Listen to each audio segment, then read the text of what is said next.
All right, so I think we're gonna get started, and I'm gonna put the keyboard in so I'm a little closer and keep the mouse out so I can make the slides move. All right, hello everybody. Thank you so much for being here tonight. I am Jessica Otis. I am the Director of Public Projects at the Roy Rosenzweig Center for History and New Media, and I have the honor and the responsibility of leading your local organizing committee. So you will find most of us running around. You will recognize us by these amazing volunteer shirts. And so if things are going great, please thank my team members. And if things are going wrong, the buck stops with me, and this is the moment where I should run away and hide. But I have several more paragraphs in my speech, so I guess I shouldn't. So this is where I advance my slides. All right. So the Roy Rosenzweig Center for History and New Media was founded 30 years ago with the mission of using new media to democratize access to history. And it's in that spirit that we welcome you here today, whether you have joined us on campus in the auditorium, over in the overflow rooms where you can finish off your coffee, always important, online through Whova and Zoom, or if you're watching this asynchronously at a later date. Our conference theme of reinvention and responsibility was born of a desire to use technology, skills, and the workflows we developed during the early days of the COVID-19 pandemic to make DH more accessible to people who cannot physically attend our conferences. And we're delighted to see how everyone has embraced that call to action. And you'll hear more from our amazing program committee chairs in a few minutes.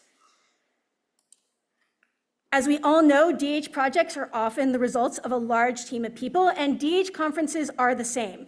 You've all received emails and Whova announcements from the awesome Bridget. Donna and Kristen kept registration running smoothly. Allison bought all the things. Amanda liaised with the program committee, and Luz is the queen of videos, posters, and our awesome swag bags. But there are a lot of people,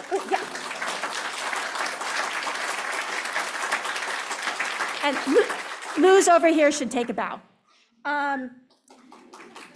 Yes. But there are a lot of people you won't see this week who help behind the scenes.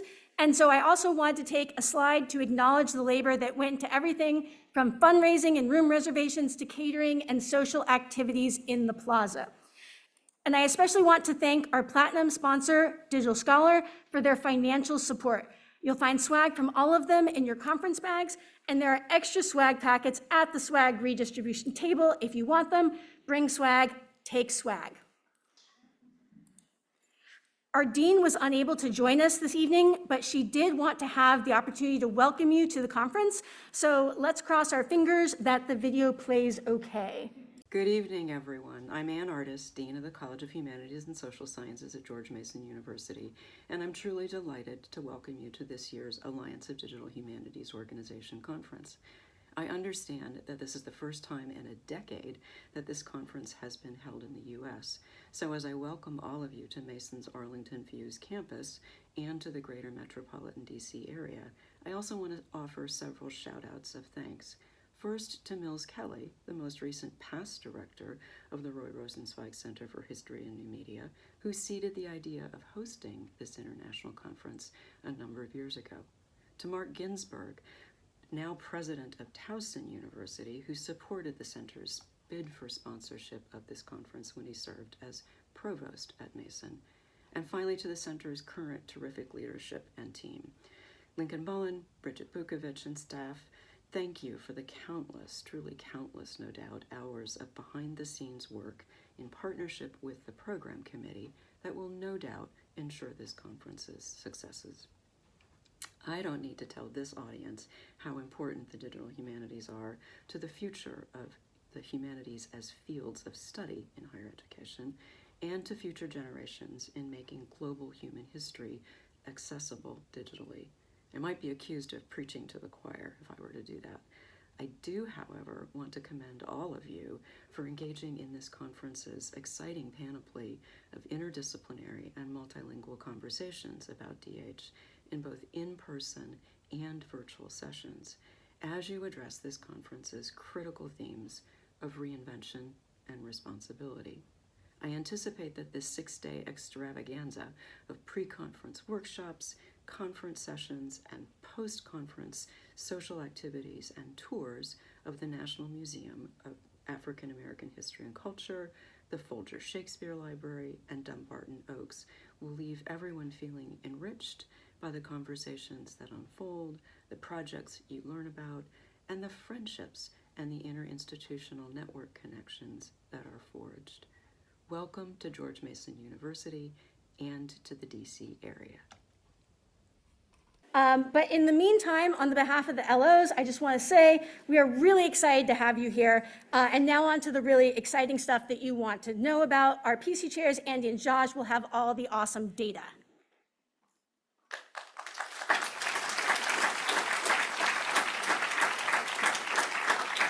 All right.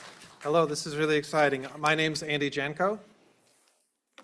Hi, I'm Jajvalya Karajgekar. I also go by Jaj. And we are your DH2024 Program Committee Chairs. It is our great honor to welcome you to DH2024. It is especially a delight to welcome you to a fully hybrid conference with the theme of responsibility and reinvention. So responsibility, reinvention. And in fact, if you compare this year's paper titles against past conferences, there are two words that really stick out. As you can see, our presenters take the theme very seriously and maybe hope that using those words get them accepted. And here are the most common topics in the schedule. But really, thanks to all who submitted abstracts.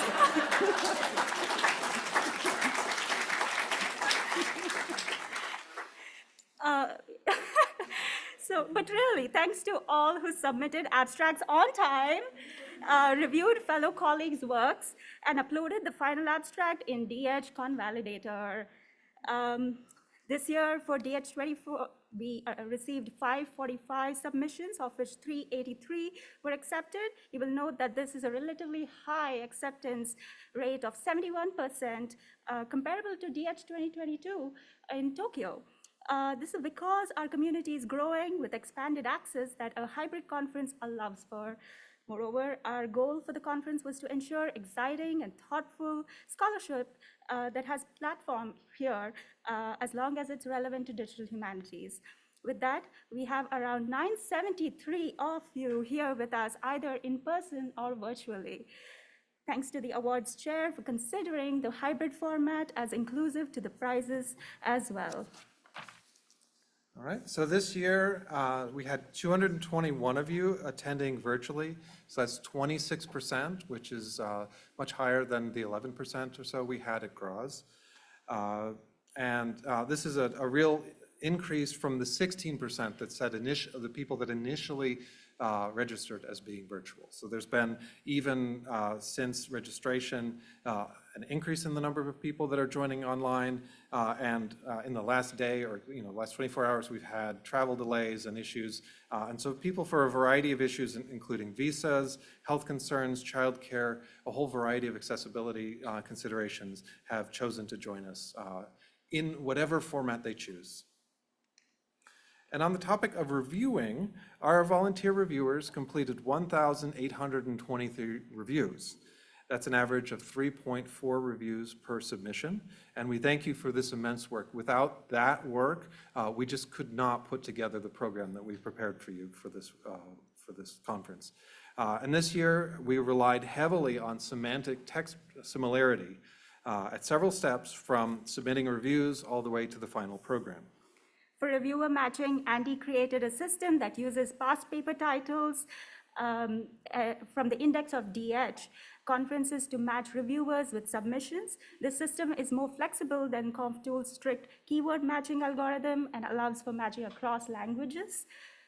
And we used a similar approach to group paper presentations together into sessions with the same format, and then with similar themes such as pedagogy or AI.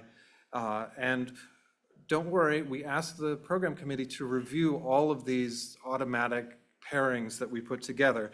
So huge thanks to the program committee for spending all the time looking over, you know, sometimes comical session titles. Let's see. Oh, I mean, okay. So, we also, using this approach, we're able to account for time zones. So there are a variety of different regions of the globe that people are joining us from, and we accounted for that in the program design. This approach and code was generously reviewed by Rebecca Sutton-Curzor. We also note that 42 contributions received a technical review as requested as well. Thank you to DH Tech for raising the need and facilitating this new aspect of the review process. We were inspired by Alex McCohen's work organizing the ACH conference, and with the assistance of the program committee, we conducted manual qualitative analysis of each of the reviews before we came to a final list of accepted submissions. As a result, our decisions were built on a critical assessment of both reviewer scores, their comments, and their agreement and disagreement with other reviews. On the topic of, Do you want to go through these? These are all of our reviewers, so we wanted to just take a moment to thank everyone who took the time to write a review. There's a lot of you.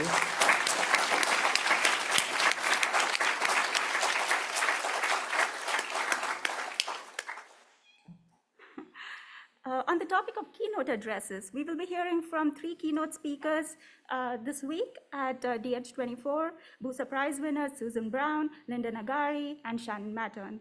The program committee worked together to be intentional, inclusive, and responsive to the conference theme to select 2 speakers from an incredible pool of nominations, and they will be sharing their thoughts on responsibility and reinvention with us. Given that the US Embassy did not issue a visa in time, Linda is joining us from Kenya, so we will still be hearing from her, albeit virtually. This further highlights the benefits and need for online participation at this conference. And so the digital humanities community is global, and we embrace linguistic diversity here, and we encourage everyone to follow the example of Mexico City and have whisper translation and other practices to embrace the fact that we're going to be speaking many, many different languages during these presentations. We worked deliberately as much as we could as a program committee to read. George made some incredible reading lists for us to discuss as a program committee, and we took it on ourselves to deliberately, you know, we have a chance to act on that critique and to try new things. So this is going to feel a little different, and we appreciate, you know, we ask for your forgiveness, and we also think that there's going to be some really positive things that you'll see in the program that come out as a result of this. Finally, I would like to thank Andy, Jessica, Amanda, and the entire local organizing team for being incredible collaborators over the last 10 months. This conference is filled with people whose work was what I yearned to hold as a beacon for my own, and it has been a privilege to serve you all. Thank you.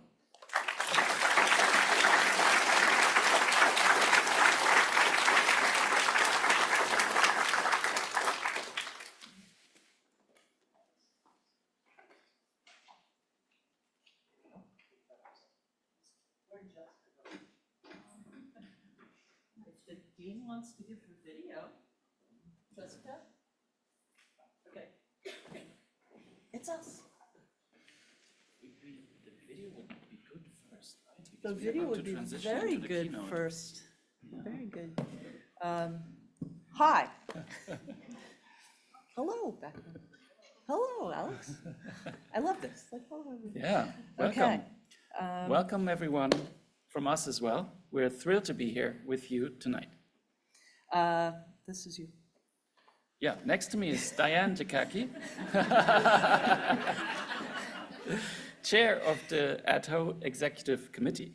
And next to me is Christoph Schuck, President of ADHO's Constituent Organization Board. Yeah, we hope you all had a good trip to Washington, D.C., or that you're all set at your desk for online participation.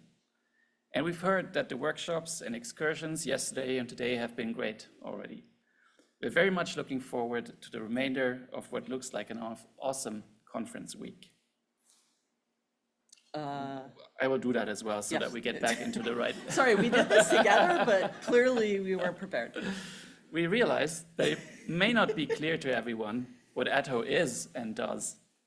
ADHO is the Alliance of Digital Humanities Organizations, a group of constituent organizations from around the world that support and develop DH in different geographical, linguistic, and cultural contexts. You can see the 13 member organizations listed here. And now it's Diane. Right. I'm the D in the C and D. I keep thinking there's an E and an F and a G. These constituent organizations, or COs, are each represented on the COB, the Constituent Organization Board. The COB is responsible for setting strategic goals and policies that relate to ADHO's values. The various officers and chairs that make up the EB, that is the Executive Board, are responsible for implementing these goals and policies. These two groups have met for the past 2 days to review what we have done in the past year and plan for the year to come. On Thursday at noon in Van Meter Hall 113, we will hold an ADHO community forum where we will discuss some of those accomplishments and expectations, explain how we operate, and give you a chance to ask us questions about what we do or tell us what you want to see us do moving forward. One of the most important and tangible of these is coordinating the annual DH conference with different COs, local organizers, and program committees. And we would like to add our thanks and congratulations to the local organizers who have managed the logistics and to the program committee for creating the academic program that you're all about to participate in. Thanks.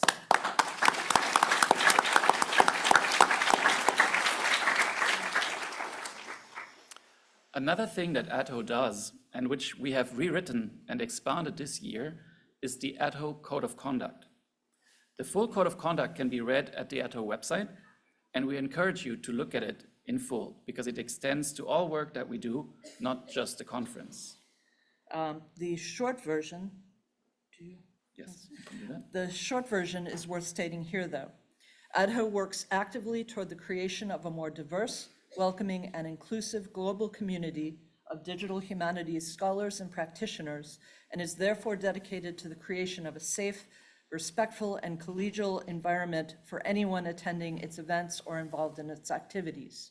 There is no place in ADHO activities for harassment, intimidation, or discrimination based on race, ethnicity, religion, language, political stance, gender identity or expression, sexual orientation, physical or cognitive ability, age, appearance, or other group status.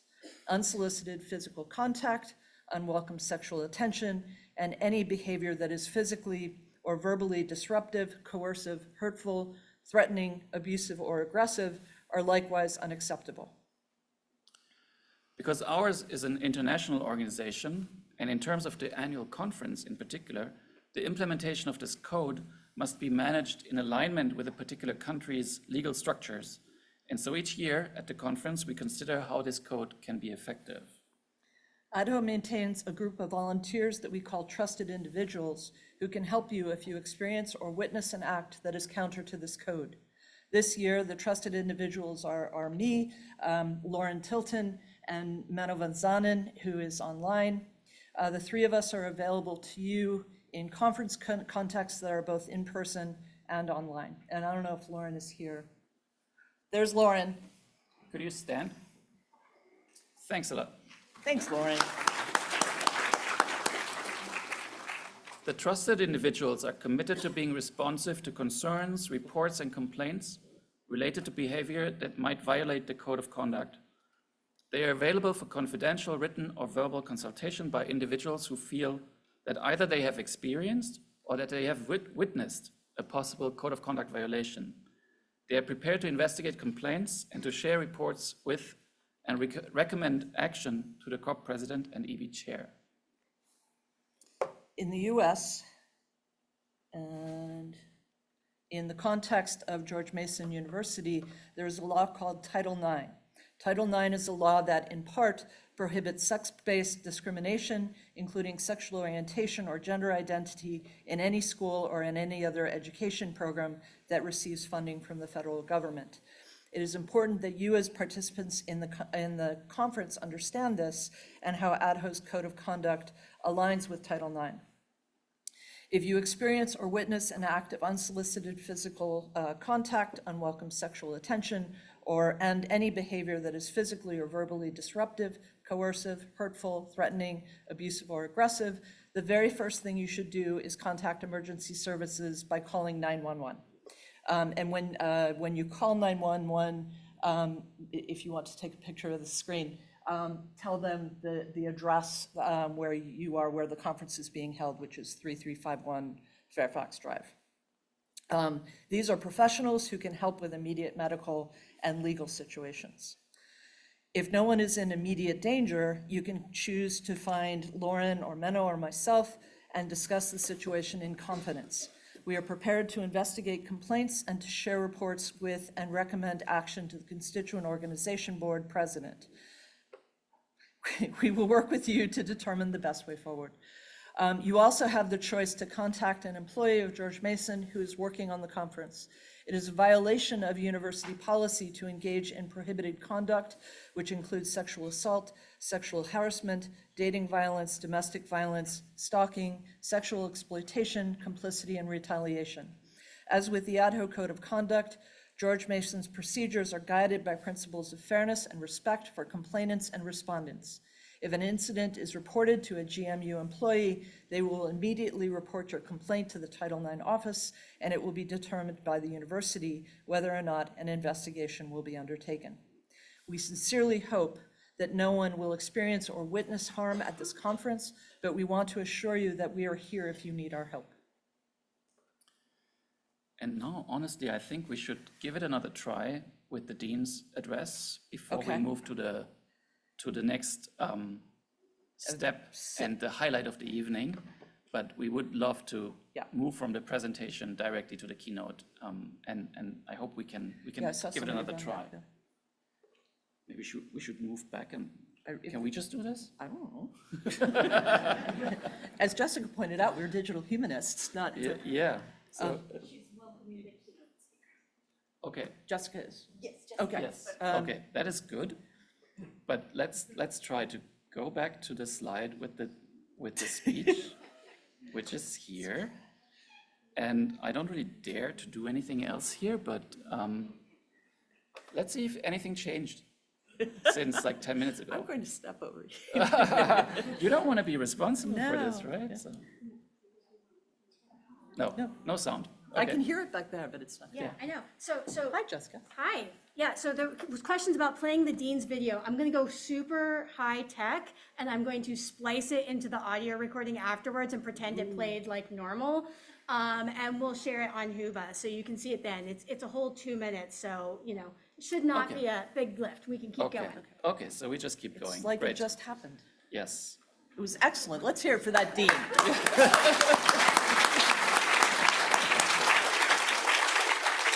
Okay. Yeah, but now we do want to move to the highlight of this evening. We will say a few words about the context in which we are going to hear the Busa Prize lecture tonight, delivered by our dear colleague Susan Brown, recipient of ADHO's Roberto Busa Prize 2024. But we promise not to keep you too much longer from Susan's lecture. This prize celebrates and honors practitioners of digital humanities for their lifetime achievement and is given out approximately every 3 years. As stated on the ADHO website, the Busa Prize is named in honor of Father Roberto Busa, a pioneer of humanities computing who in 1949 began experiments in linguistic automation with the support of the IBM offices in New York and Milan as part of his analytical research into the writings of Thomas Aquinas. Father Busa's computational work was central to the 30 years of research whose published output was the 56-volume Index Thomisticus, sorry, bad Latin, completed in 1980. The Busa Award is given to recognize outstanding lifetime achievements in the application of information and communications technologies to humanities research.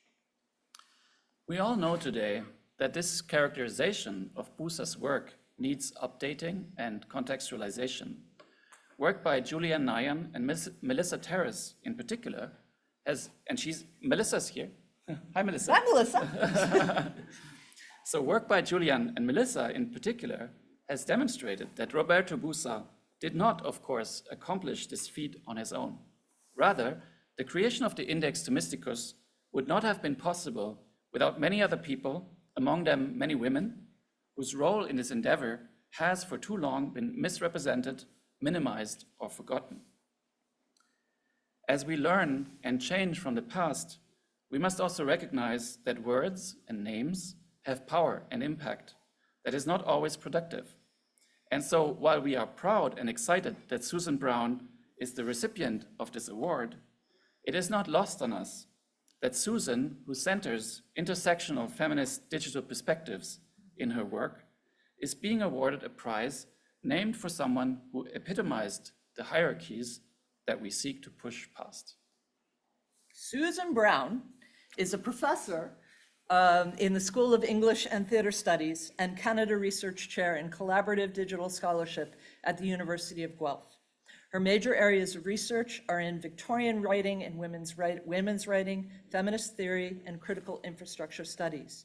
She began work in DH in the 1990s as a scholar who embraced the technical side of the Orlando Project, a significant literary historical text base of women writers, which was created with Patricia Clements, Isabel Grundy, Susan Hockey, and collaborators, and has involved more than 130 students.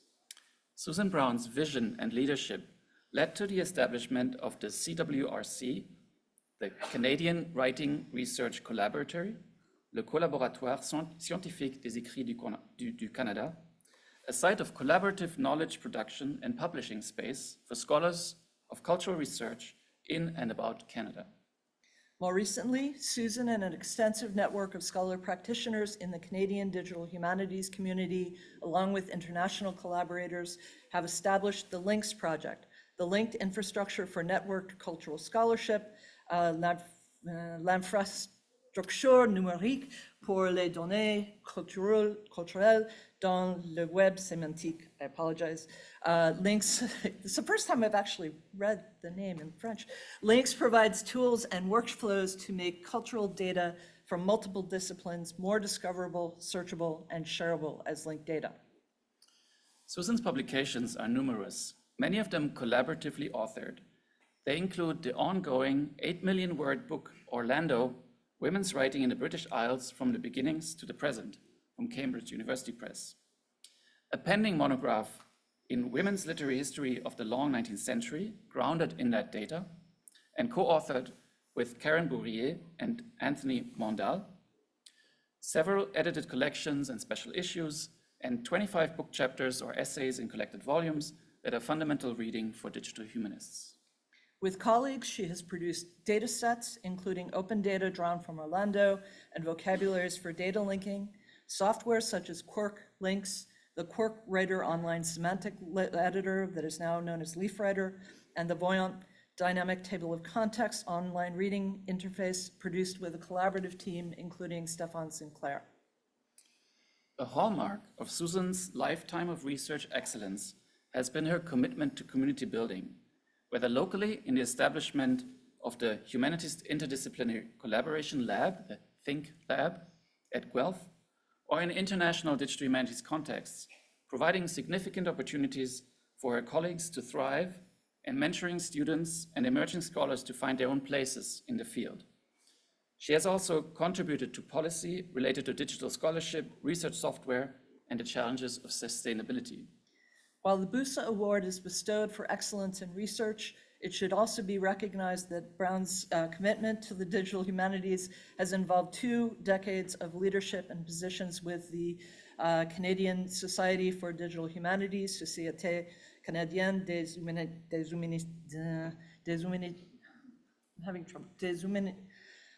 Société Canadienne des Humanités Numériques. I just had a glitch in my brain.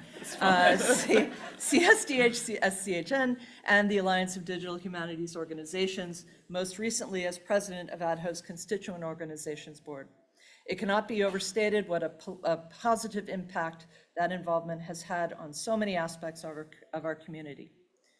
And so, on behalf of the members of the Idaho's Constituent Organizations Board and Executive Board, we are proud to welcome to the stage our colleague and dear friend, Susan Brown, and congratulate her on this very well-deserved distinction.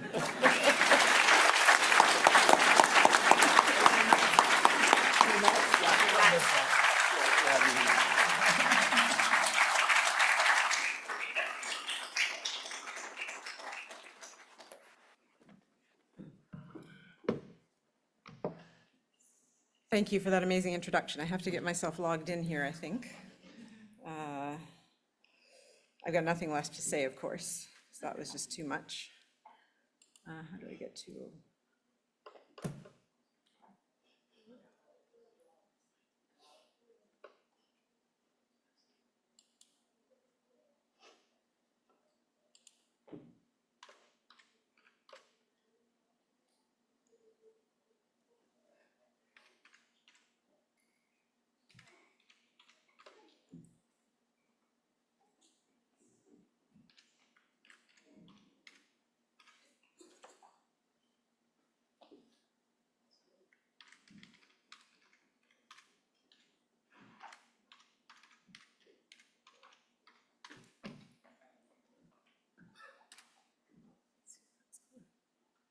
You've got the U instead of tiny.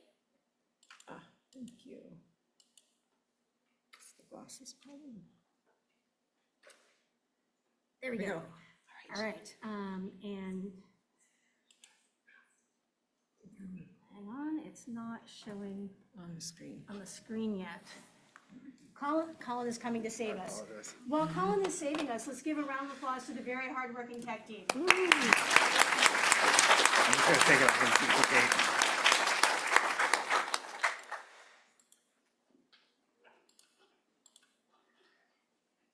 All right. Bam, miracle achieved. Okay. Thank you all for being here to share this moment with me. I am very glad to be here. In the wake of the Truth and Reconciliation Commission of Canada, at the start of academic gatherings, we typically begin by acknowledging the land on which we meet. Please be forewarned that I'm about to speak of violence. This process stems from federal government recognition of the harm done by residential schools to First Nations, Inuit, and Métis children and cultures. From 1831 to 1997, the schools enacted with Anglican, Catholic, and other churches cultural and linguistic genocide and forced assimilation, which included physical and sexual abuse, forced sterilization, starvation, and undisclosed deaths. The intergenerational trauma was profound, and the larger context includes damage done by the reservation system, systemic discrimination, and over 1,000 confirmed and many more estimated missing and murdered Indigenous women, girls, and two-spirited people.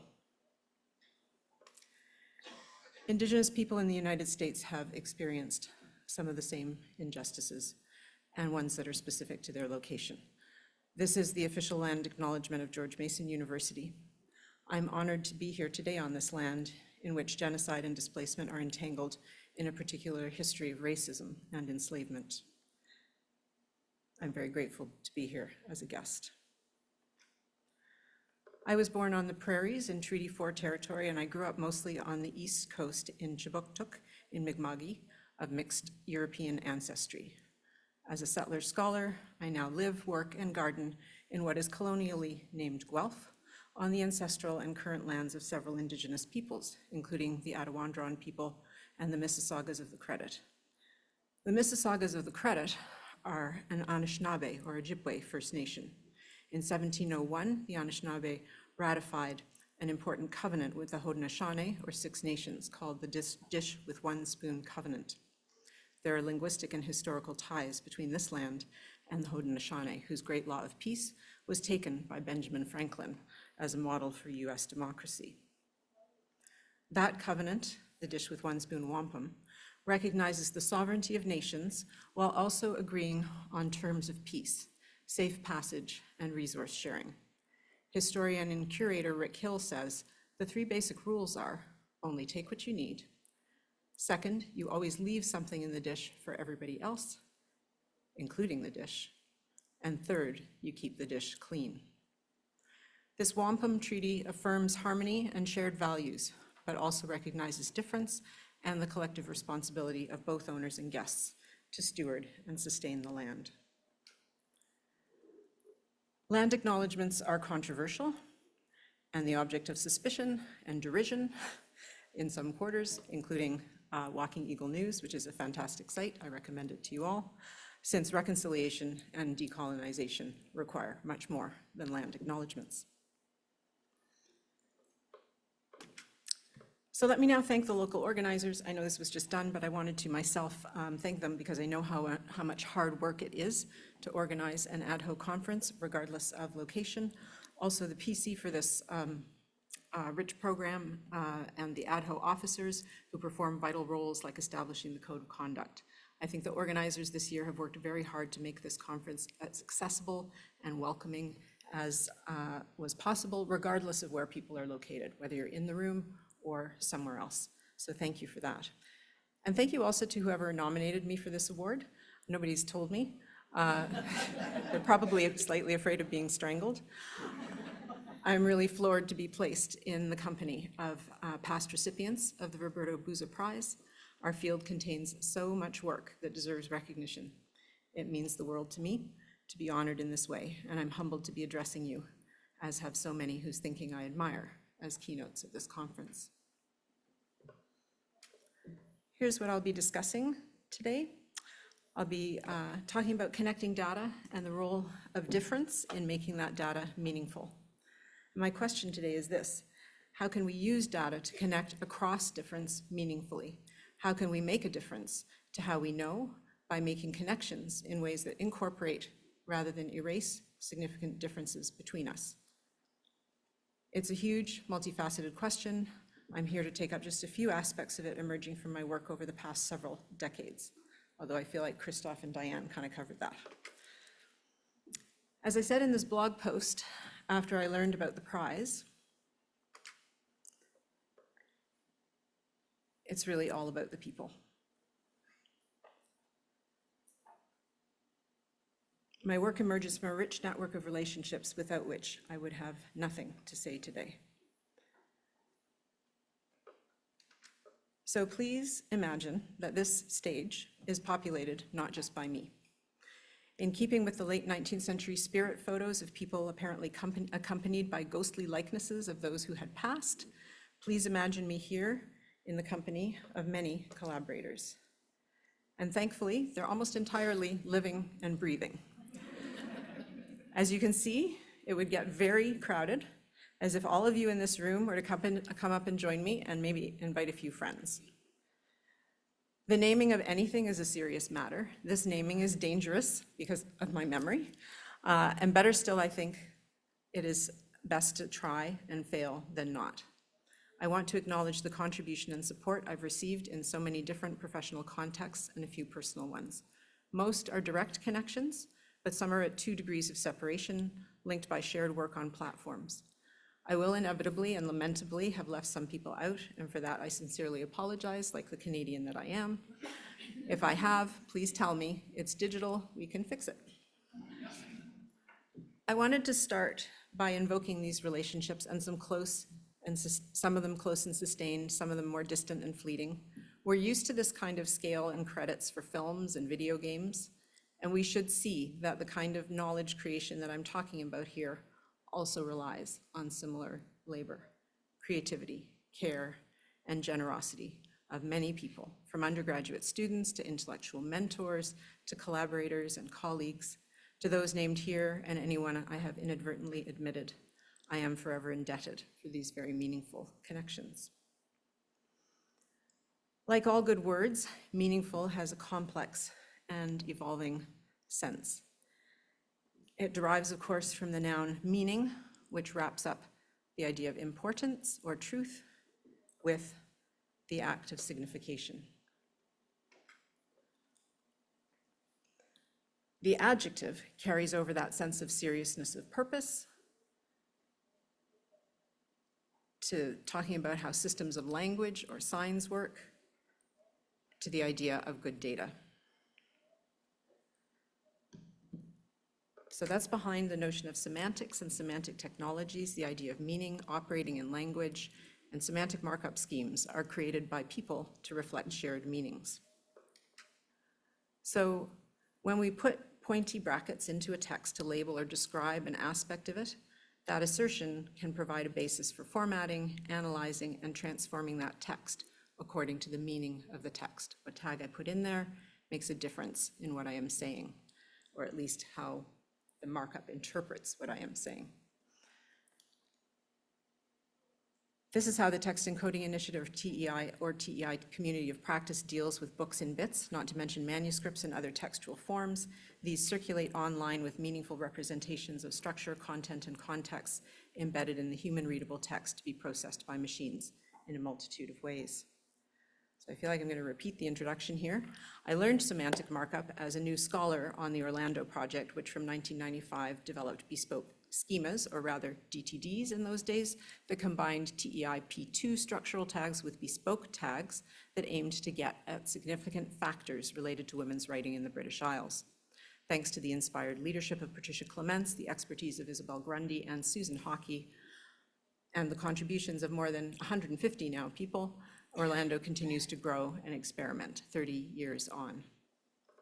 Orlando built meaning into text to grapple with big questions of literary history, creating hundreds of tags and attributes for things like political affiliations, interpersonal relationships, violence, modes of production, and intertextuality. We called the project's flagship publication Orlando, Women's Writing in the British Isles from the Beginnings to the Present.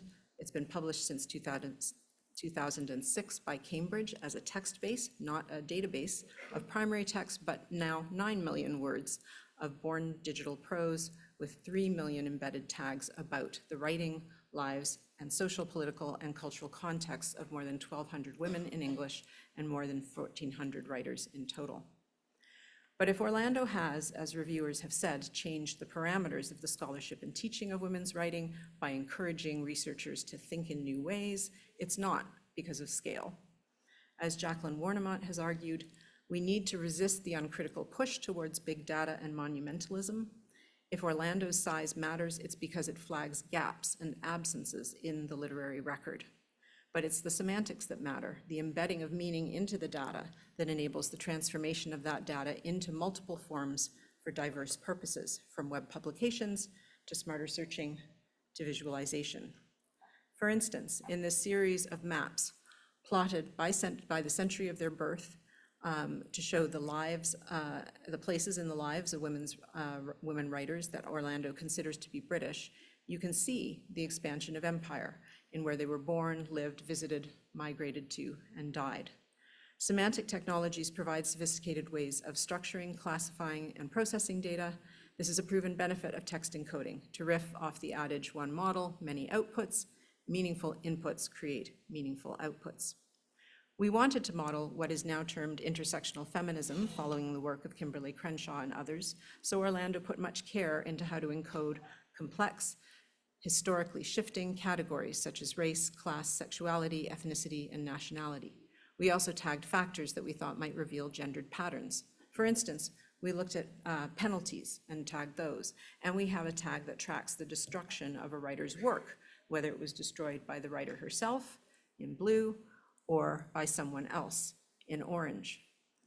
Over time, as we look across the centuries, we see writers gaining control. In the two earliest periods, texts were more often destroyed by fathers, husbands, or priests, but more recently, they are destroyed by writers themselves, controlling their own output. We can thus move beyond great woman models of literary history.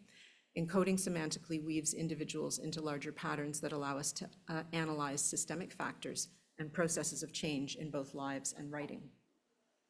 Orlando's semantics also connect project members intellectually across cohorts, time, space, and visualization. A flexible profile template with well-documented tags provides an excellent starting point for research and drafting. This guidance allows us to give considerable autonomy to research assistants while ensuring attention to key concerns. The semantics convey our intellectual priorities and help contributors in turn embed meaningful connections in their disparate contributions. The semantics are also now supporting a team of scholars writing a series of narrative literary histories, as you heard, that are grounded in Orlando's data. We're probing the data to test ours and others' claims about the history of women's writing to inform our argument. So making connections through data. Semantic encoding allows us to make meaningful connections not just within, but also between data sets. That's why the TEI guidelines are for encoding and interchange. After paywalls, the greatest impediment to scholarly use of the massive quantities of cultural data now on the web continues to be the range of data formats and interfaces at disparate locations that create what Davis and Dombrowski have called multivariate isolation.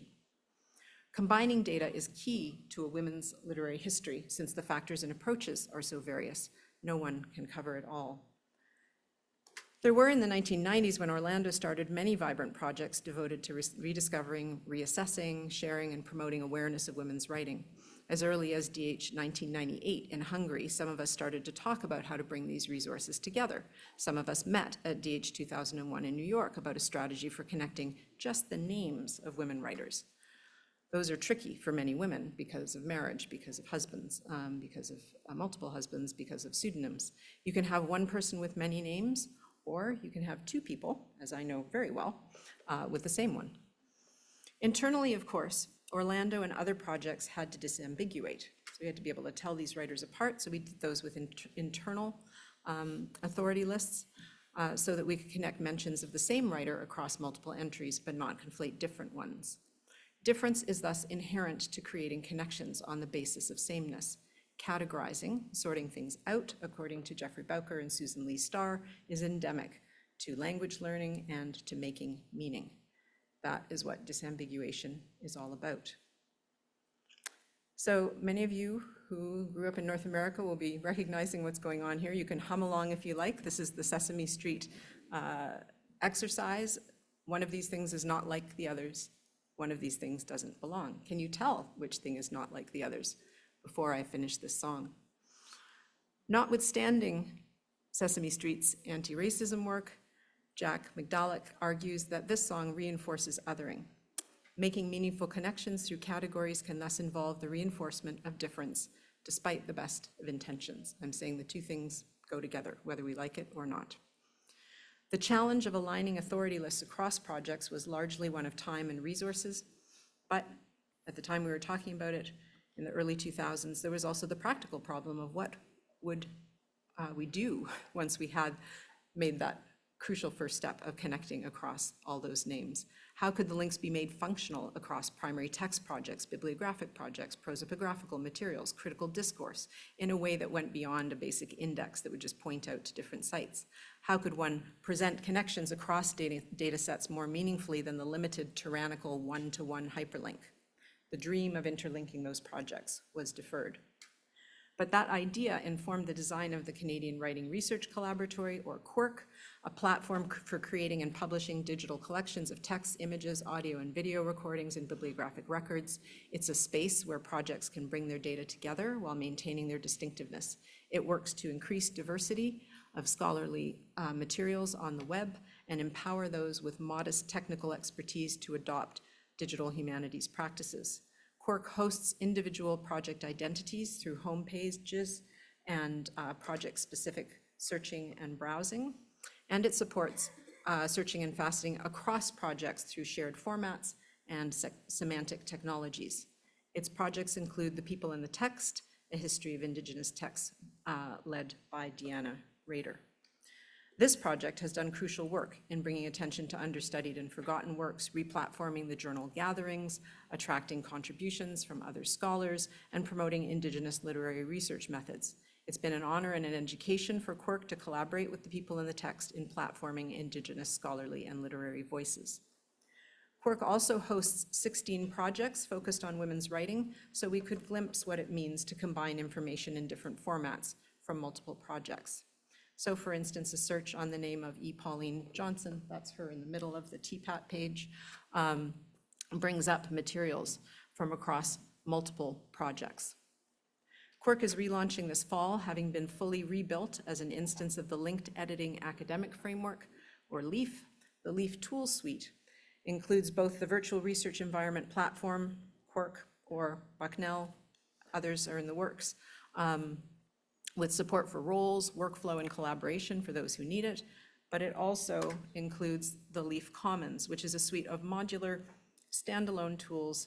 Some of them are run off of GitHub in open versions that you can access free of charge. They can easily be installed in another stack. They include Voyant's dynamic table of contexts, and they support editorial workflows from upload or transcription through to publication. The Leaf Writer is free, and it's a flexible in-browser TEI editor that's part of this modular suite. Integrated lookups on authorities in the Leaf Writer tool allow users to select one that matches the entity in question and incorporates the identifiers in their markup along with identifiers used by other projects. So now we can have Mary Ward with an external identifier from working within the interface. Because its projects have broadened beyond literary studies, there are 35 of them now, the new Quirk will have a new name, the Collaboratory for Research and Writing on Culture. This updated platform leverages identifiers and semantic structures more fully to position researchers to contribute to the semantic web. Because others also wanted to connect up online data and make it more than the sum of its parts. That was the core goal of the semantic web, a phrase coined by Tim Berners-Lee and others for how to make the World Wide Web literally meaningful and to fix some of the problems associated with one-way links.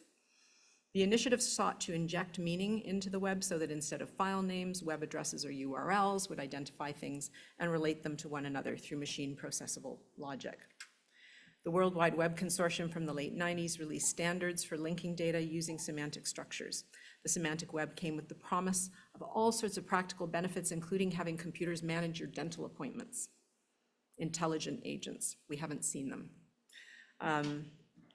Very briefly, and I apologize for those of you who know all this stuff, the semantic web extends existing standards, making URLs meaningful identifiers of entities, concepts, and categories. These things are then related formally through computational ontologies in a form of knowledge representation. So it's really, it's just another flavor of what we were doing with XML, but designed to work on the web. Right? The desired result is what we now call fair data connected by logical structure. Using RDF, the language of the semantic web, when different URLs or identifiers are combined using relationships defined by ontologies, they make statements in the form of triples, so-called because they're made up of three parts: a subject, a predicate, or a verb, and an object. So it's like a little sentence, right? And so here we're asserting, using the identifiers and the properties associated with the connection between them, that this thing called Flint and Feather, identified by that long virtual international authority file identifier, has the genre of poetry.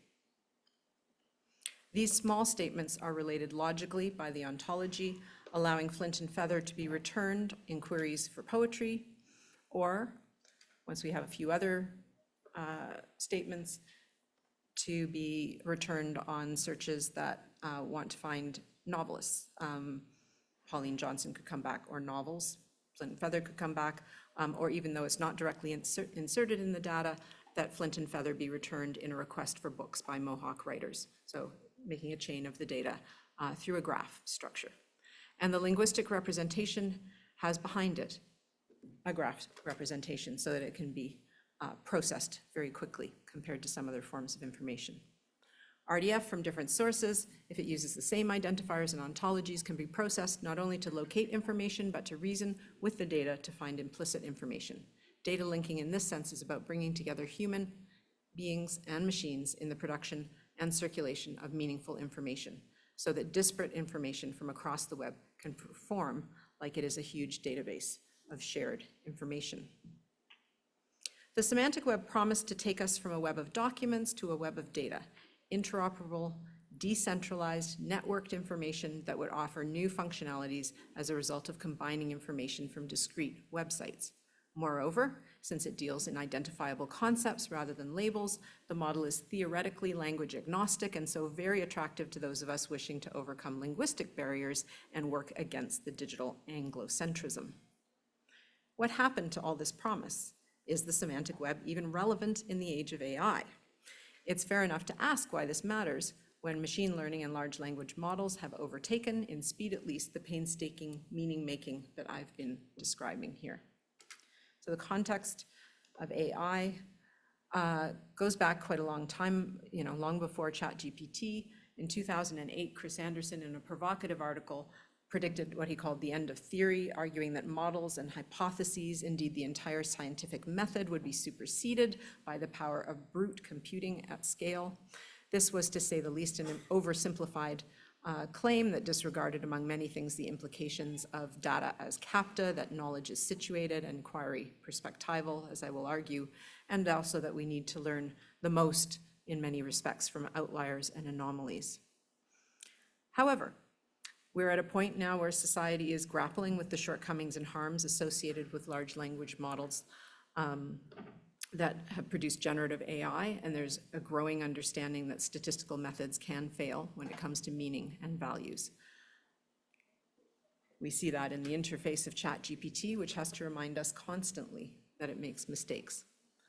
Black box methods combined with partial and biased data produce data so unpredictable that it must do this constantly. It's there on every screen. So by that third dictionary definition, ChatGPT does not produce meaningful data. It is not good. The deficiencies of large language model systems with respect to meaning include the inability to incorporate context, to provide provenance for claims, or to register or generate nuance or slight distinctions that can make a very large difference in what we understand. And then there's the hallucinations. All of which is to say that AI approaches that have received the most hype seem a distant remove from the explicit knowledge representation work involved in semantic technologies, and yet they're not actually so far apart. The semantic web has been read as a continuation of the first big round of AI development in the 1980s. That phrase, semantic web, has now been joined by linked, sometimes open data, which is what I'll be talking about for the rest of this talk for the most part, and the phrase knowledge graphs, both of which also leverage semantics in structuring data as graphs. There are huge commercial applications of semantic graphs, they're not open, that are in use in many different contexts.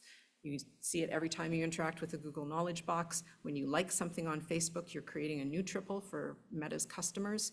And as Andrew Iliadis observes, search engines and platforms have been incorporating semantics much more extensively into their operations for more than a decade now, with the result that, in his words, internet companies are now actively involved in constructing information about the world. They're not just delivering it, they are making it. The last couple of years has seen a flurry of activity around the concept of semantic AI, with applications related to healthcare, educational recommenders, and crime analysis and online news, and much discussion of automating ontologies. This is not to say that semantic AI can't be put to laudable ends, like making apps that will translate into many of the underrepresented languages on the web, but as Iliadis points out, automated knowledge representation has immense implications for how our knowledge environments work. The vast strides in generative AI come from the appropriation by surveillance capitalism of meaningful human activity, whether through language, visual art, or music. The meaning embedded in semantically structured data or knowledge graphs is seen as a means of compensating for the shortcoming of large language models. They offer connections rather than statistical correlations, and given the power of surveillance capitalism, we should be on the watch for semantic capitalism. The two approaches are represented as complementary in this roadmap for combining the LLMs and knowledge graphs based on a review of recent work. So the semantic web has not developed as anticipated, but semantic technologies have morphed into something more modestly, almost stealthily adopted in a wide range of industries. Semantic technologies are already shaping our world in everyday tech like Alexis and Siri, which have ontologies behind them, as do government and commercial tools, as does Uber, as do some of our most predatory publishers.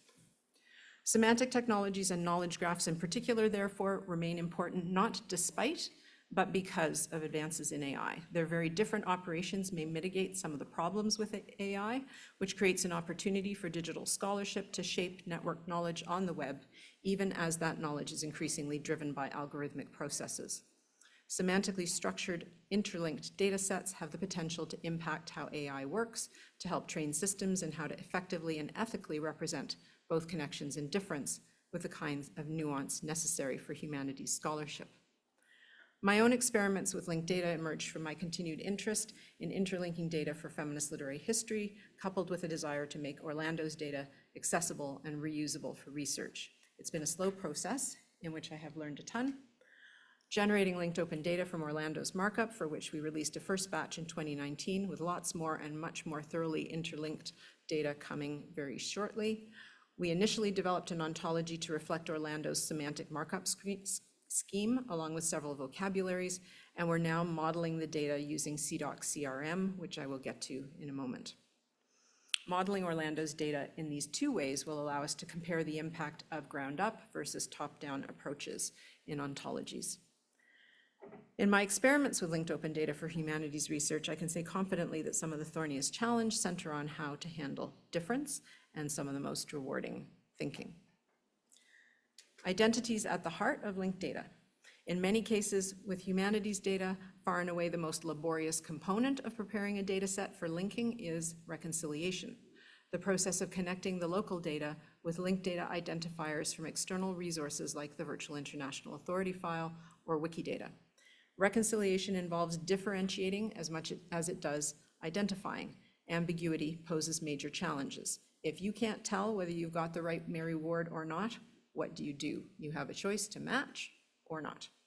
Moreover, to link two entities through an OWL same as assertion means applying all the properties of the one to the other. That is daunting, given that one cannot by definition control or even be aware of all such assertions out there. However, handling provenance decently, allowing for things like certainty values associated with matching, and tracking graphs in which assertions originate can help to address this risk. It is, however, a significant one. It's one of a number of struggles dealing with this property called same as in the OWL language, which is how you assert identities. Some people would just not assert identities at all unless they're 100% sure. Other people will go ahead, and there's much of what would be called in the TEI community tag abuse associated with this property. So it's an interesting debate. And these questions are equally vexed, not just when we're talking about named entities and matching them up, but when it comes to vocabularies that are used to classify individuals. How do we treat categories across data sets? Are they equivalent? Think about the distinction between sex and gender, which is very fundamental to feminist thinking. It's really important. We all think it's a very significant distinction. And yet, there are thousands of legacy data sets out there that use the terminology for sex and often only provide binary values. So we devised for Quark a property for signaling a relationship that might be leveraged computationally, optionally, but that keeps the terms semantically distinct. It asserts a difference semantically and says there is nevertheless a relationship functionally. This solution cannot address the invisibility of non-binary individuals within a data set, but it does remove the requirement to link semantically two categories that should not be conflated, even if there are pragmatic reasons for aligning them for processing. Even better would be figuring out how to formalize this kind of relationship so that it's amenable to processing. For instance, being leveraged for search without having to assert semantically that it is a SCOS near match when it is not. Modeling is key to representing methodological, ideological, and epistemological differences, as we know. Non-hegemonic understandings of history and culture and resistance to dominant worldviews pose very stimulating challenges. If, as Donna Haraway argues, the cyborg is the ontology of feminism in the information age, how do we model that? That, of course, is the point. Her answer is a reworking of the notion of objectivity to recognize the importance of local contexts and perspectives in how we know, to fight back against the notion of a God's eye view that has some kind of impartial objectivity, and nevertheless to argue that we can know, that it is important to be able to know and to situate yourself in the act of knowing.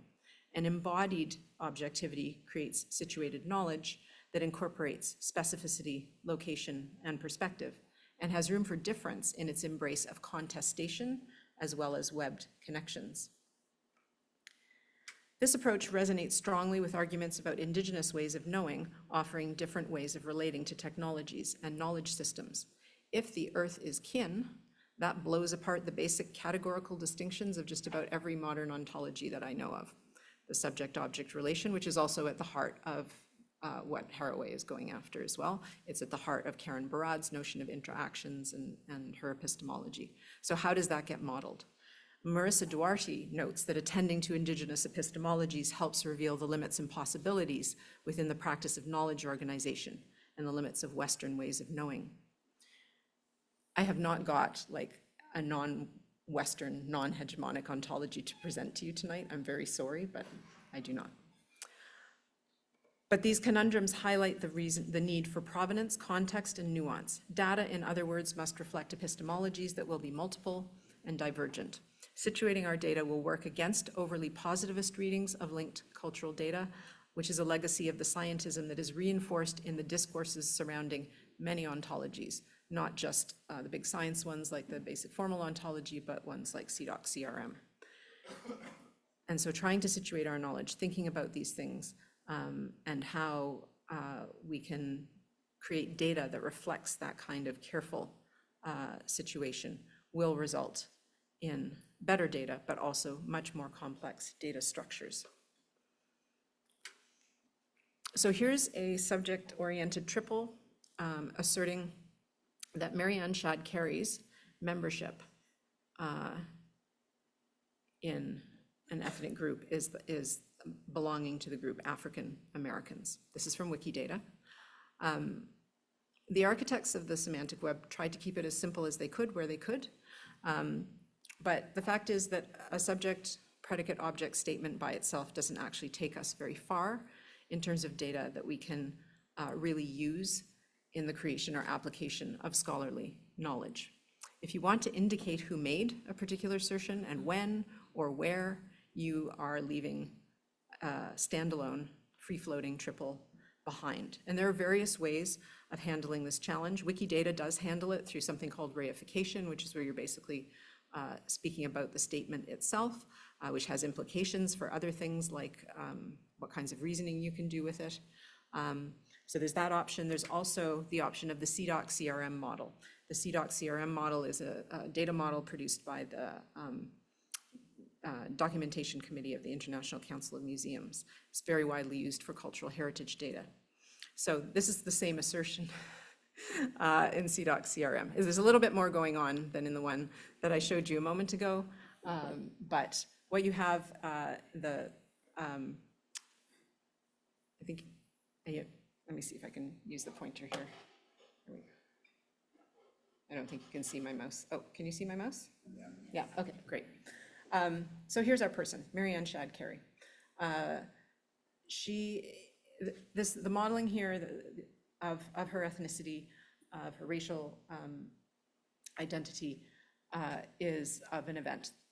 CDOC CRM is an event-oriented ontology that gives it a lot of power, but it does make things a lot more complex. So at the core of this is this blue thing, which is an attribute assignment. So her Blackness is being modeled not as membership in a group that would apply from the moment that she's born to the moment that she dies. It's an event, which could have a place associated with it or a time associated with it. It is associated with having been carried out by somebody. So essentially what we're saying is that identity is assigned to you. It's a linguistic thing. It has cultural, it has material consequences, but it is not a property that you have, and it is not about a membership in a group. We're modeling it quite differently.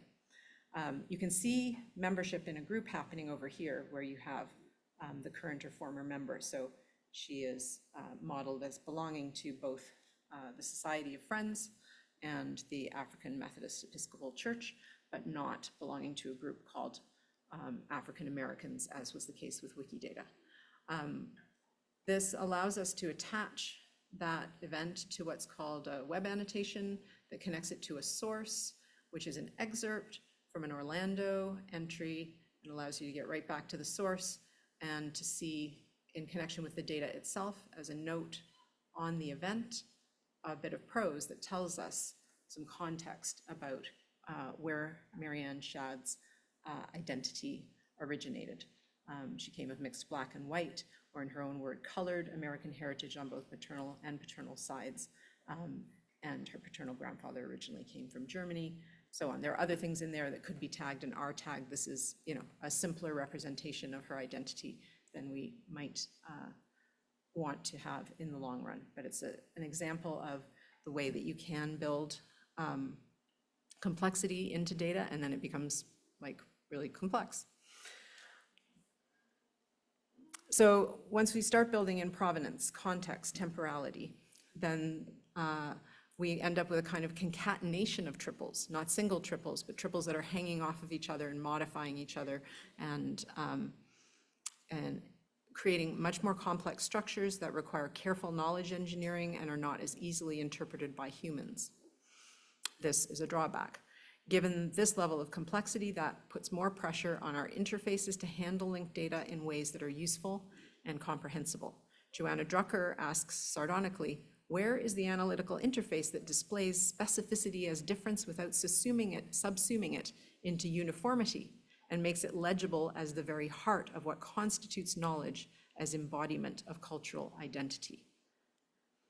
Building such interfaces, or at least stretching to touch for a fleeting second that high bar, offers opportunities for partnership between people and machines, and insights into that third aspect of creating better, meaningful, machine-readable data that I'm exploring with you this evening.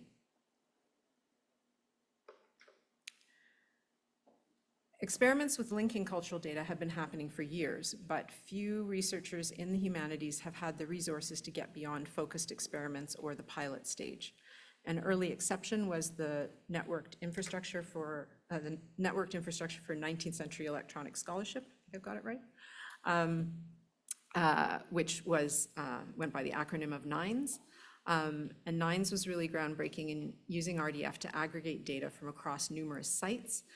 Also in bringing linked open data to the construction of a multi-featured production level platform that expanded into the Advanced Research Consortium, and of bringing together closed and open data using RDF as a way of exposing what was hidden behind paywalls.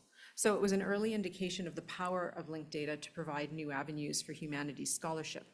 Yet it was not fully linked datafied. Likewise, the Social Networks and Archival Contexts project, which has leveraged features of linked open data, is also not fully linked data, nor was Quirk. And this is because the infrastructure stack for linked open data is very complex, very multifaceted, takes a lot of resources, a lot of expertise. And so Rob Sanderson made a splash by advancing the concept of linked open usable data, or loud data. And that was all about trying to make semantic web data more usable by developers who were having a hard time grappling with it. And so these structures remain opaque to many of us in the digital humanities as well. As we were hitting the limits of what we could do with linked open data within Quirk, we were really fortunate to receive, through the Canada Foundation for Innovation, a cyber infrastructure grant to use linked open data to open up humanities data sets for sharing and reuse. And that made it possible for us to create the conditions for experimenting with linked data with a degree of infrastructural support that is quite rare. So Links is a suite of tools for creating linked open data, typically starting with existing data sets and transforming them. It is data involving lots of thought, labor, and care from data holders and from Link staff. And much of that data is still in draft form. I just want to warn you about that if you're going to go and look at the Links website. But we have a few data sets released, and we have quite a lot more in progress. And do come out for 2 talks about 2 of our data sets. They're really interesting because they're actually using the same material, but really, really differently, using very different methodological approaches for looking at the second wave feminist magazine heresies. So there's talks on Wednesday and on Thursday, where you can get a bit more of a detailed sense of how it is to work with this kind of technology on the ground. Links is also machines provided by our National Research Infrastructure Agency. But those machines only work and the data only gets produced thanks to a team of really great people working together. And Links has behind it a research question, even though it's infrastructure, which is how can we do linked data in a good way? Can linked data do the things we ask of it? So that makes Links a testing ground and an intervention in trying to make cultural and research data usable as data, and also an alternative to black boxes for big data, which is crucial to academic work. What Links is not is a platform. It's a portal to tools, to workflow information, to documentation. It is not a push-button solution where you pop data in at one end and beautiful linked data pops out at the other end. That would be great. Sort of what I thought we would do, but didn't work out that way. So researchers and Links staff have to think carefully and ethically about how their data should be represented. It's not an easy route. We launched the platform, the portal last year. And development has slowed, but tools are still being refined and we're continuing to process data. Please explore the data to learn more. I'm not going to try and give you a tour of Links. There's too much, as I think you saw from the little video there, going on in terms of tools and possibilities, but I'd be happy to talk to people about it later, of course. Working with the Links team and researchers on vastly different data sets, ethnomusicology, art, feminist advertisements, Greek anthologies, it really brought home to me the extent to which interoperability demands standardization and generalization, whereas cultural nuance dwells in the local and the specifics. This sounds banal, but it's really important. The power to structure data through ontologies is, to echo Hope Olson's insight into the power to name, it's a power that risks constructing a world that creates normativity and thereby outliers. Links adopted data structures from CDOC CRM precisely to make space for specificities, complexities, and differences. And for that very reason, the structures themselves are very general and much weight rests on external vocabularies with little semantic expressivity. In that Marianne Chad-Carey example, for instance, that racial categorization black is nowhere in the CDOC CRM. It's an external vocabulary, right? It's not part of the structure of the data. CDOC doesn't care. So that makes a difference to how things are going to be represented. So I've lost my spot here.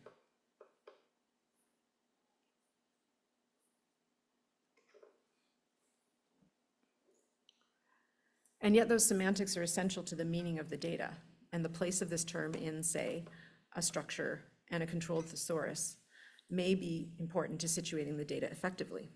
If we want them to interoperate, interlinked projects should use the same structure and the same vocabularies.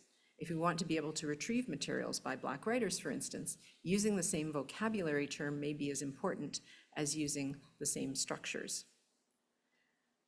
These are the sorts of complexities that need to be sorted out if we're to fully leverage the semantics that we're lovingly embedding in our data. We should not enforce sameness, but when we do things differently, we should do things knowingly rather than inadvertently, mindful of our interactions with the knowledge ecosystem. Interoperability is really hard to achieve, especially when it involves the web and dynamic digital scholarship. In Links, we understand scholarly infrastructure not as a service, but as a collaborative process which embeds values, relationships, and reciprocity. It's about being part of a web of relationships between humans and machines. And it really takes an ecosystem to link data. No single group, tool, or infrastructure will serve all needs, but if we're smart, we'll do things in such a way that our data works well beyond our immediate contexts. And vocabularies are a case in point. More established vocabularies are often problematic due to harmful legacy terminology or lack of definitions. We need so many more, even for basic things like nationalities. What do you use when you tag a nationality very often? A country. That's not the same thing. It's not semantically the same thing at all, right? So we're being really sloppy when we make those kinds of moves, and yet they're made all over the place because we don't have the vocabularies that we need.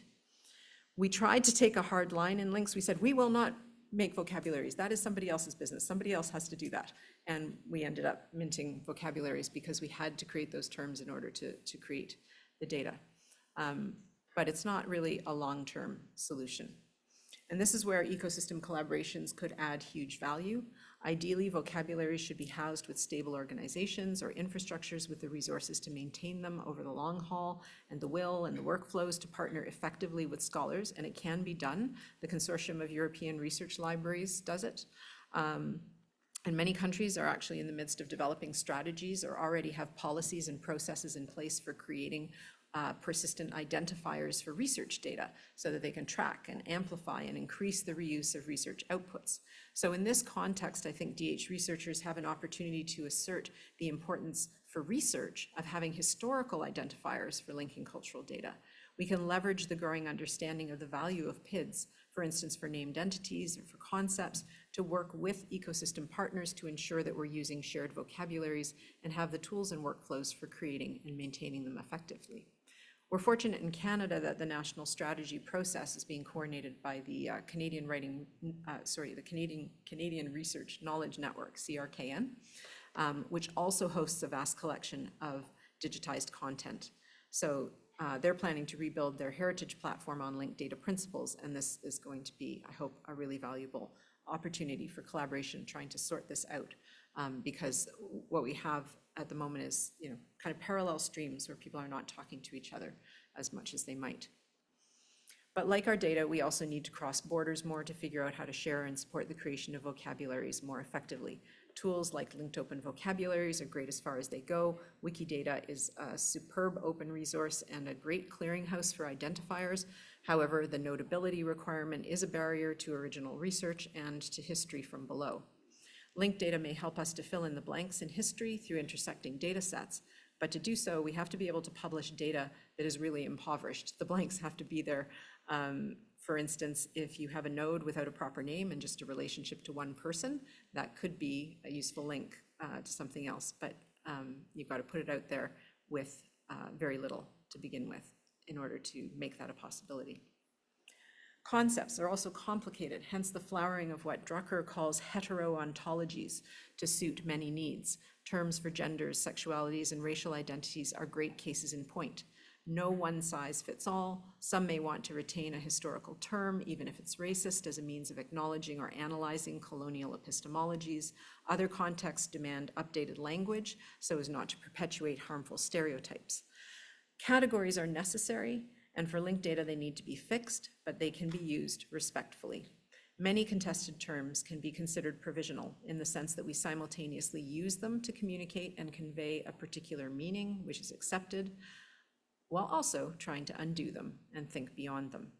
We have the potential through linked data to disseminate a kind of category work that troubles the oversimplification of identity and difference.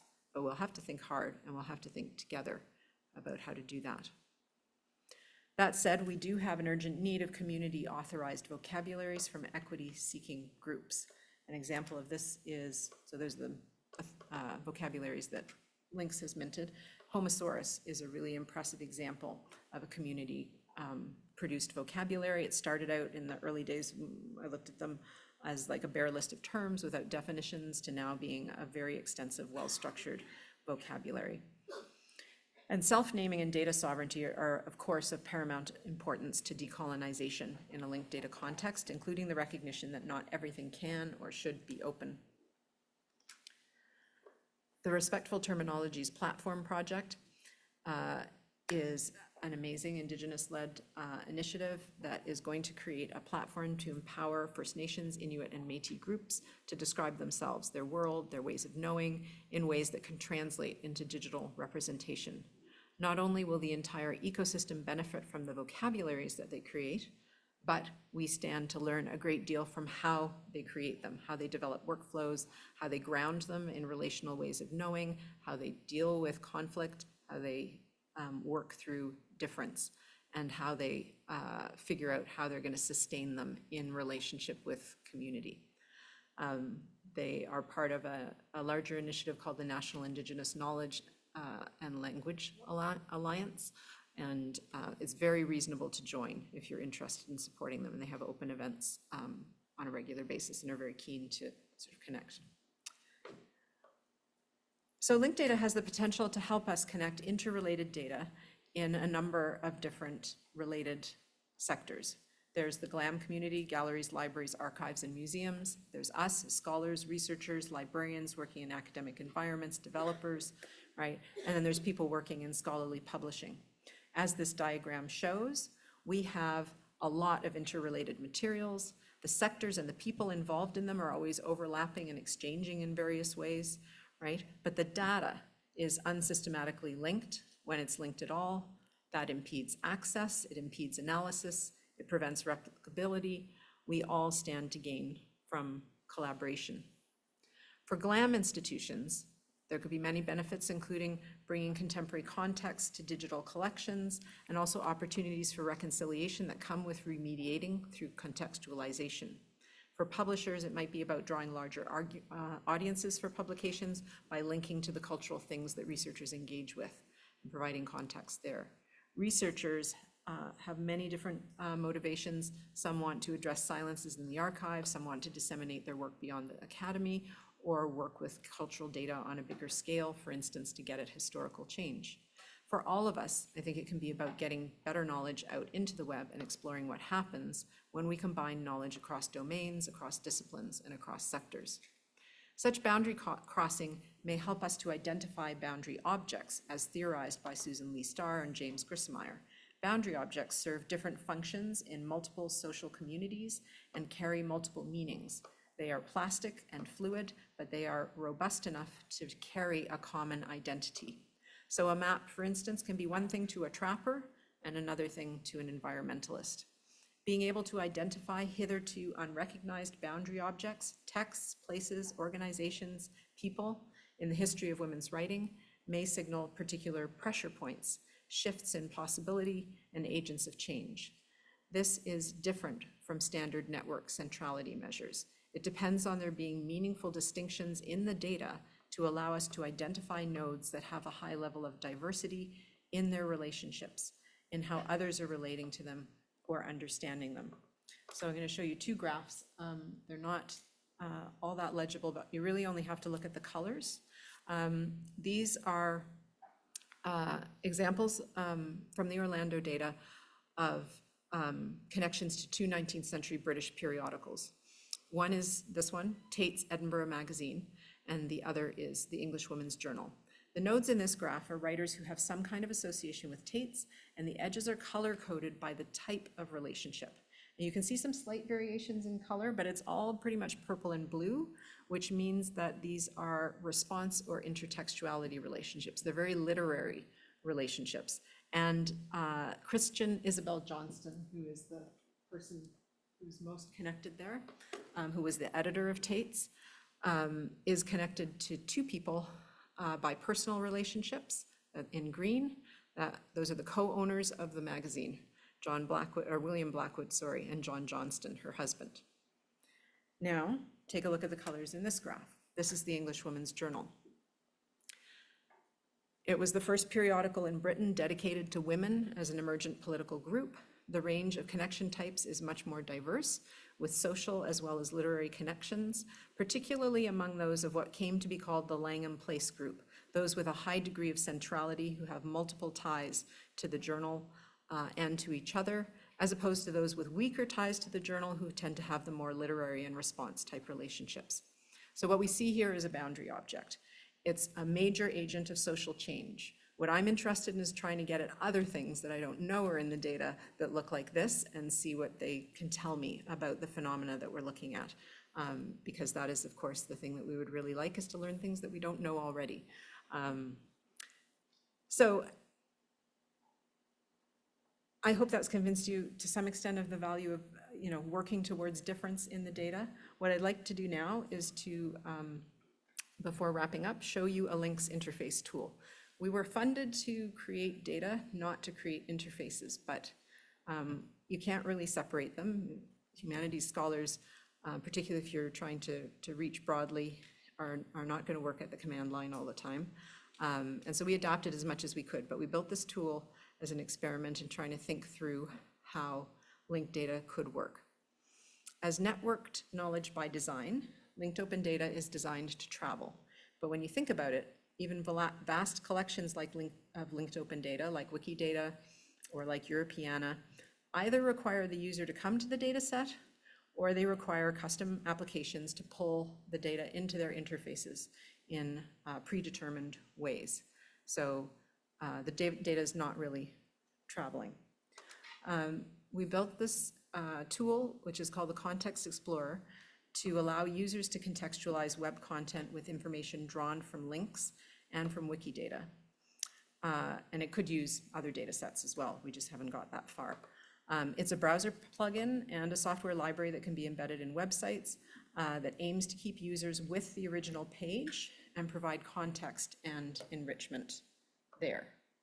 So let's imagine someone starting with a broad topic, say a postdoc researching gender in communications history, and she wants to investigate how women were represented on Canadian postage stamps. And the Library and Archives Canada collection search returns 14,000 hits on a search on postage stamp, and there's no way to search on women. Filtering doesn't help much, and so she's left having to page through many screens on which she sees many women, and they're all queens, Victoria and Elizabeth. Then she starts to see this other stamp, somebody named E. Pauline Johnson. She can see it from the metadata, but she has no idea who Pauline Johnson is, and the metadata just gives that name. So she could, of course, just flip open a new browser window or tab and search for the information elsewhere. That is what we have learned how to do. But instead, she's going to use the Context Explorer, which she has installed in her browser, to take a different approach than the one that we're usually forced to do in our siloed research environment. So now I'm going to try and keep up with the video. This tool processes the natural language that's found in the page. So it's scanning and doing NER and looking for potential entities. And then when it finds them, it gives the user the opportunity to select one to explore. So she looks at Canada, and then she decides, okay, no, I'm interested in Pauline Johnson. And then she can match it to entities that Lynx knows about, in this case, Johnson herself. And she pulls up information about various kinds of connections and a little bit of a summary tab about Johnson herself. And different kinds of connections she can explore include people, and she can page through the possibilities and think about, what does she want to explore. And so she settles on a woman named Helena Letitia Moody, who's also known as Nellie McClung, who's an important Canadian feminist activist and politician. And we find out that the two were friends. There's a little snippet of information, exactly the kind of snippet that you saw in the modeling of the data for Marianne Shad.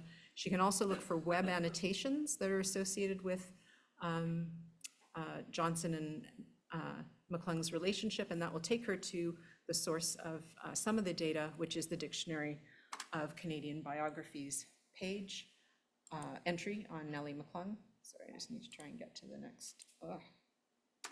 There we go. And from this page, she can discover that not only were Johnson and McClung friends, as she already knew, but also that McClung was complicit with the eugenics movement in the early 20th century that was so harmful to Indigenous communities. So this builds an understanding of how gender and race intersected in this particular relationship between women in early 20th century Canada. And I ended with her, going to the Dictionary of Canadian Biography, but she could have just stayed within the page that she was in rather than going anywhere else, and continued to explore connections there.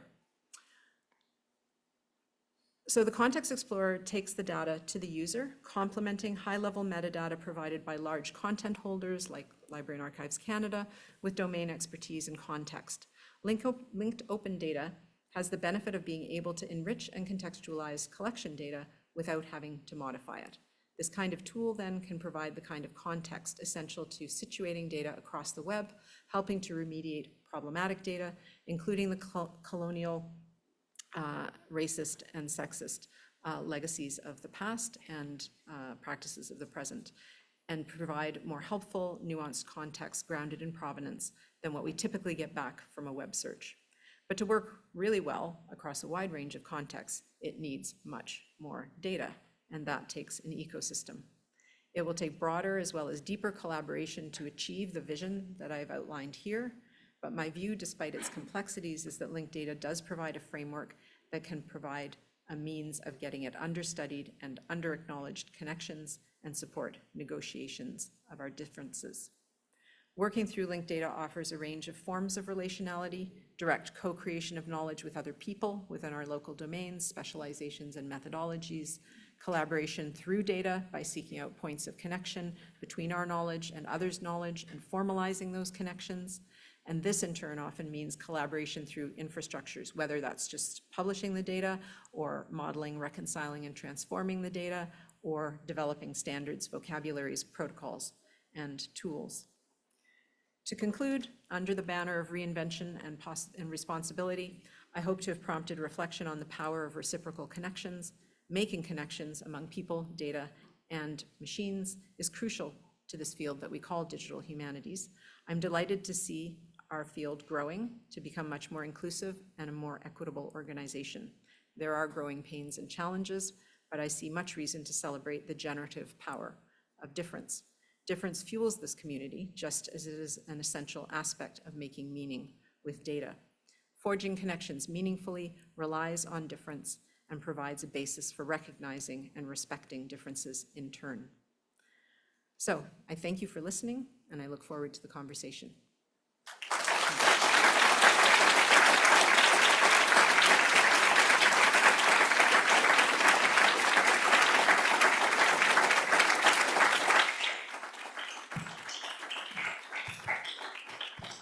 Thank you, Susan. An anecdote, when we first spoke about the fact that Susan was going to be receiving this prize, she said, "But I'm not done yet."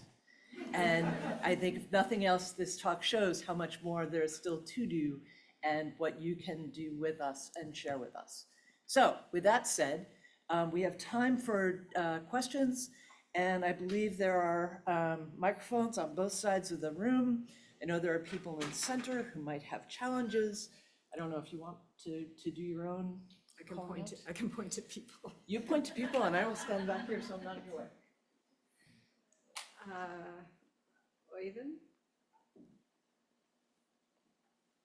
If I'm seeing, am I right?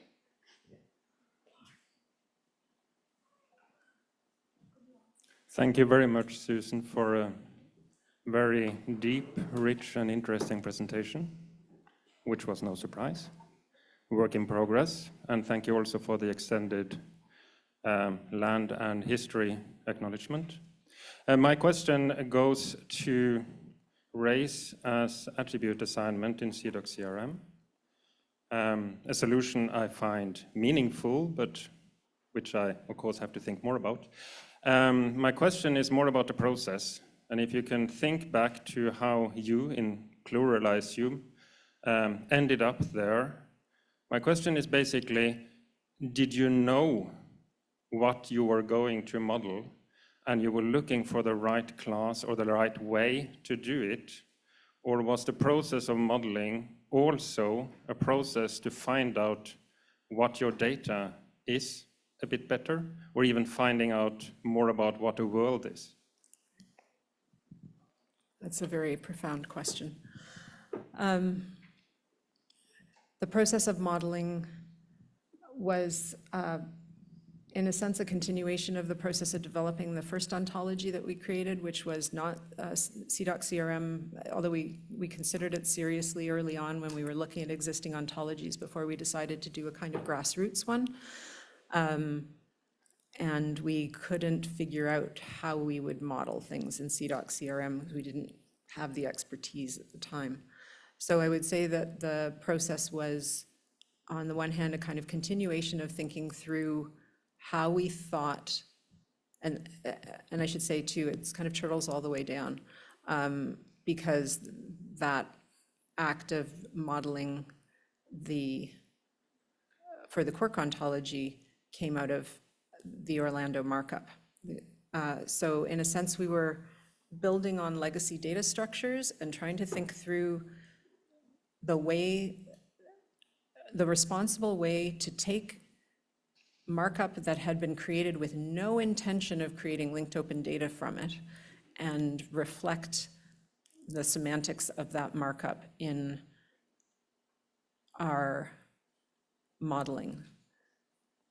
So I think that is why we ended up with the strong web annotation element in addition to the CDOC CRM piece, because we're basically saying this is an assertion from Orlando that we are reflecting in the data. And then I think too that there was a very long period of development within Orlando of the markup schema for representing race and ethnicity and all of those identity categories, because we were sort of between a rock and a hard place in the midst of all the essentialism debates within feminist theory, trying to think of how to develop a way of modeling the data that would allow people to get at categories that we essentially believed were socially constructed and had to be done away with, right? And so we did not want to reify these categories at all. We wanted to underscore the extent to which we did not want to give them any credence as real things in the world that would endure, but as linguistic and social constructions that needed to be understood as such. So when we finally got to modeling in CDOC CRM, we'd done a lot of thinking, and then we were fortunate enough to hire Erin Canning as our ontologist, who had a lot of experience with CDOC CRM already, and I think they helped us figure out what made sense, having reviewed very thoroughly other ways in which identities were asserted using CDOC CRM. So I don't think we could have done it. I don't think we would have reached the same conclusion, and I'm not sure that we could have done it at all without that expertise.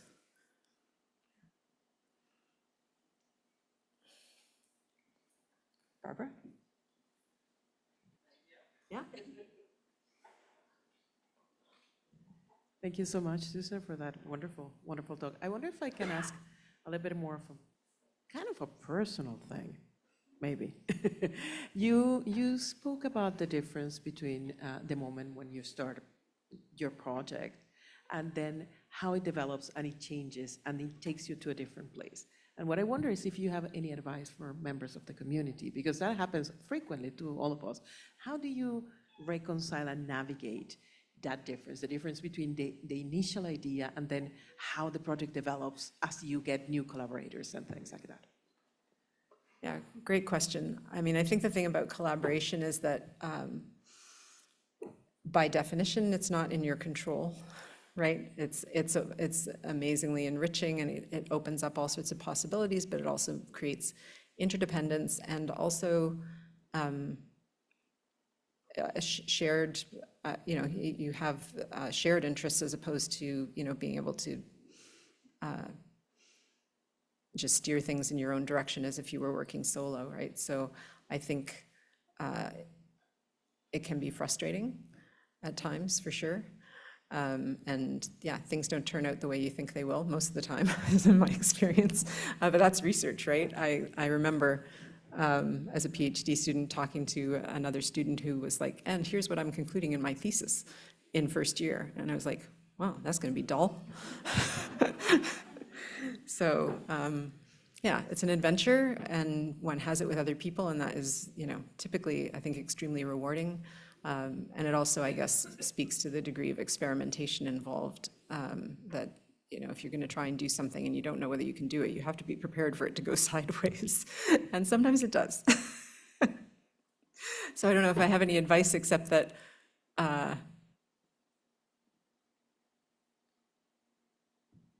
think we can always make lemonade from lemons. Like, the things can feel like they're disastrous, but we learn, right? We learn from, and I think this community is very, very good at thinking about failure in productive ways, that we don't, necessarily know where we're going when we set out on a journey, but we will,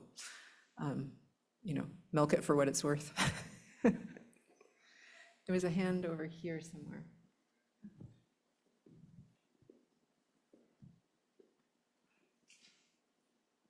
Thank you. Yeah, thank you so much for the talk. I was going to ask, given the browser web extension, what do you see as the future steps for links? Is it like more data sets to make it kind of encyclopedic in the way that it would let us peruse the web, or some other type of version? Well, next steps for links, I mean, we need to push out more data, for sure. Like, we have to hand pick the pages that work well with the extension at the moment, because if you go to, I don't know, if you go to like a football page, you're not going to get anything very useful out because of the nature of the data. And that's, to a certain extent, there'll always be that cultural focus. I think I would love to see links able to support more projects more collectively. We've been doing a lot of hand-holding. As I said, there's no push-button solution to this, but I'm hoping that we can document things well enough to really empower people to use the tools and work effectively with their data in ways that are satisfying to them and that don't overtax our capacity. Because right now we've got so much sort of in the hopper, so to speak, that we're a bit constrained in terms of what we can take on. So I'd like to see us figure out ways that we can effectively support people more efficiently and sort of keep the data coming. And then I would really like to close the loop with the researchers who have got data published or near to published, and find out more about how they are finding the experience of working with their data, because I think it's all unknown when you go into something like this, what you're going to end up with, especially when it comes to the kind of complexity of the data structures that we're talking about. And so figuring out how can it be useful for people, how can it really serve their research interests and their research questions. So, and then I would like us to survive, which is the real challenge for any kind of infrastructure, and that is something that occupies me a lot these days.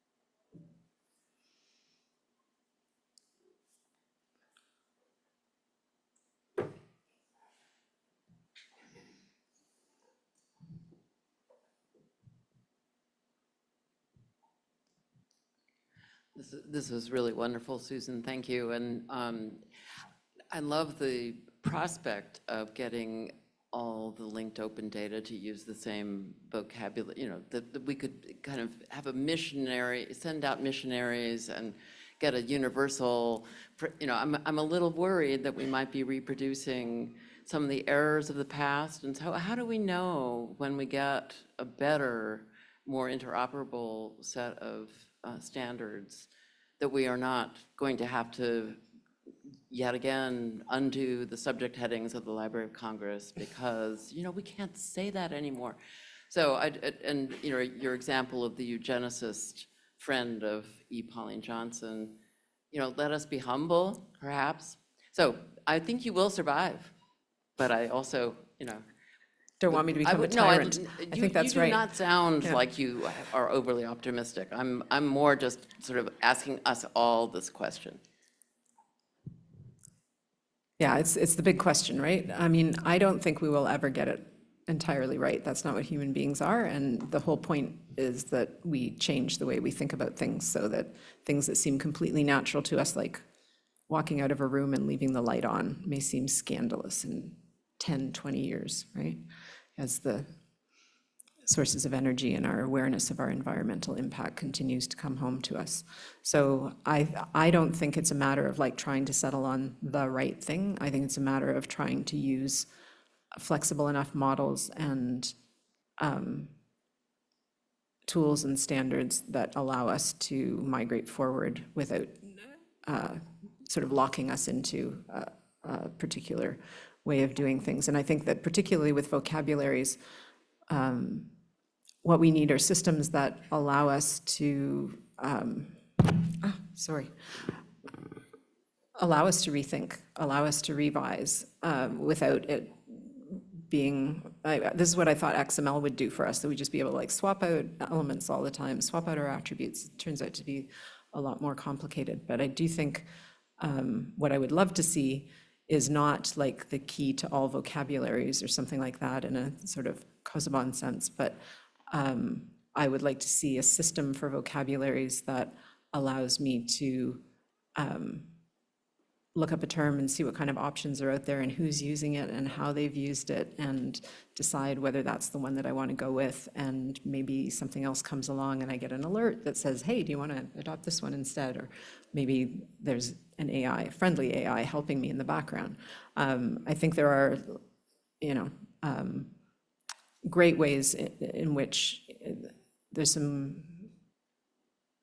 experimentation that has been done with linked data and sort of crowdsourcing vocabulary work and so on that I think we could leverage effectively. It's a matter of trying to get the sweet spot between power and simplicity to get uptake. And I do think it's really, I think that's one of the biggest challenges in what I was talking about, is that the more expressivity that you want and the more nuance that you want, the more complicated you end up getting.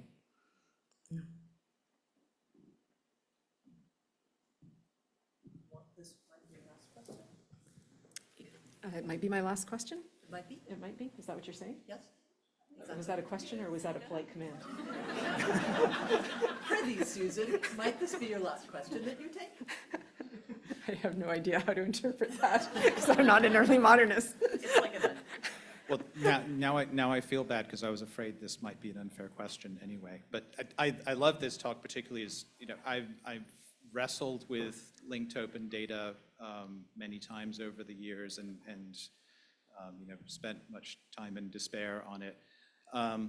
Sorry, I'm having trouble seeing you. Where Oh, are you? I'm- Can you wave? Oh, there you Right are. here, sorry. Thanks. Yeah, hi, Hugh. Good to see you.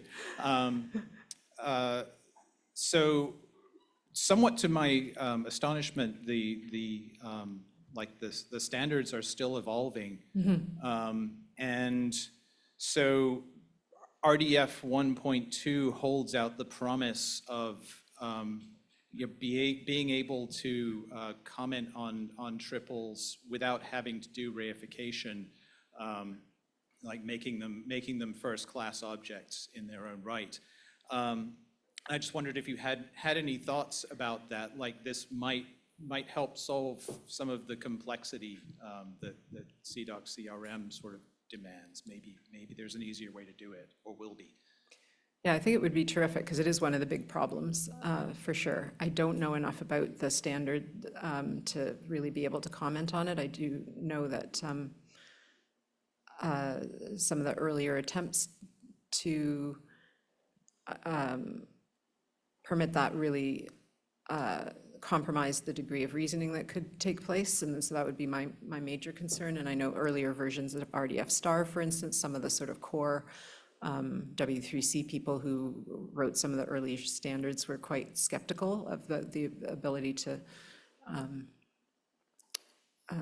so I don't know. This is why I think we need a community of people who can, experiment and share expertise and have the resources. And that's, always a challenge, I think, in getting, like I say, with working with CDOC CRM, when we, first looked at it, it just felt way too over-complex to be able to grapple with. But then again, that's what I thought about RDF the first time I saw it.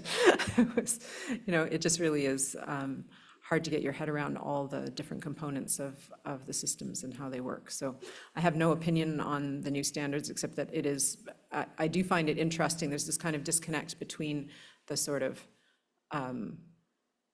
popular attitude like the semantic web is dead, nobody's done anything with linked data, and yet it's sort of cropping up here, there, and everywhere behind some of these really, really massive corporations' day-to-day operations. So it's not open is the problem. It's not being influenced by us is the other big problem as I see it. And so I would love to talk to people who are interested in looking at these developments and think about if we could put our heads together over them. I feel like there was a question there. There was one more. Yeah. Yes, this woman. Yeah. I think it's. Hi. So, this is a question. No. I will yell. I will get really, really loud. So. I think another mic is coming.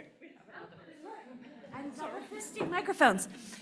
So you are such an incredible pedagogue. And you are somebody whom I have looked up to. You know, I'm thinking back to 2001 when you were talking about all of the people that I saw as like my role models, you, Laura, Allison, Melissa, these folks who were there talking about linked ontologies and who were like really kind of setting us up. And one of the things as I look at this project is that the consistency here is that you are involved and there are other folks who are involved. And so much of what you're talking about is about the people.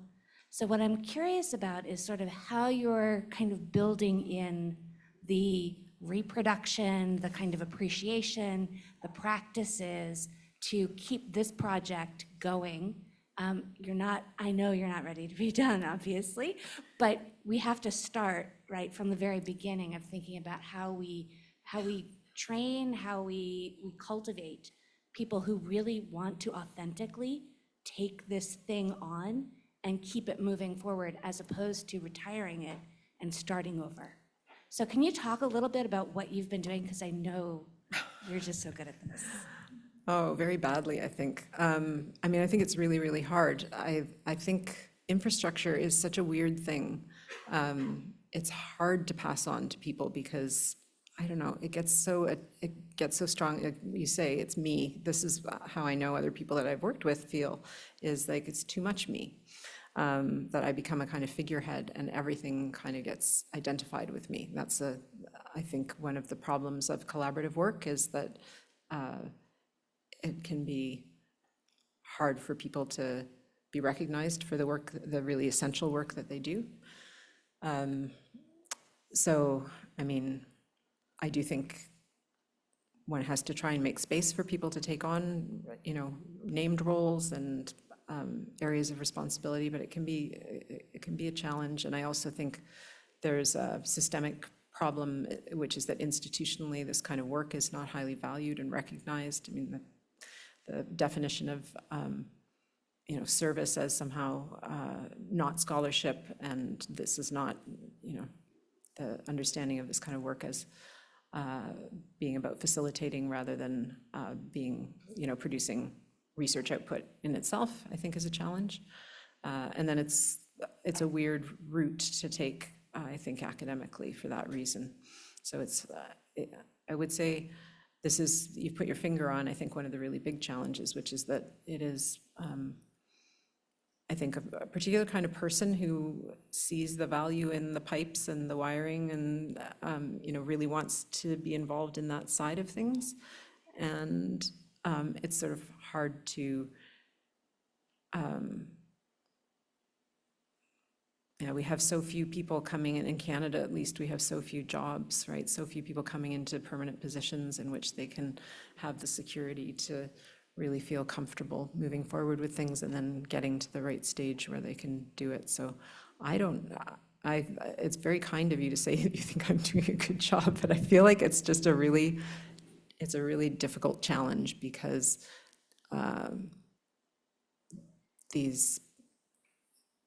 this kind of work kind of falls through the cracks ontologically in some sense. And I think it's really,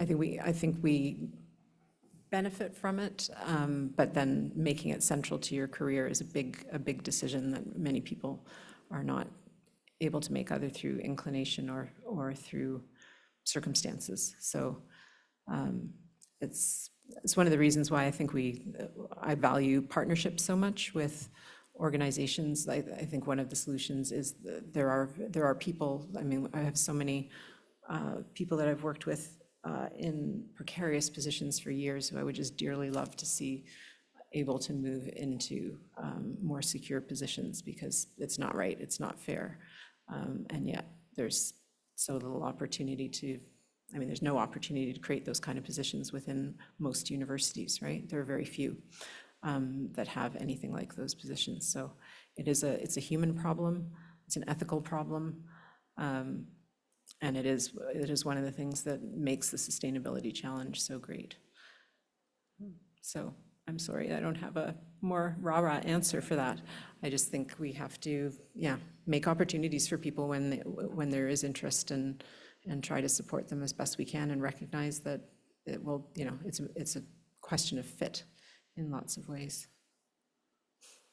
So it is time for a reception that can continue conversation with Susan, because I know there are still hands up there. But once more, can we thank Susan Brown?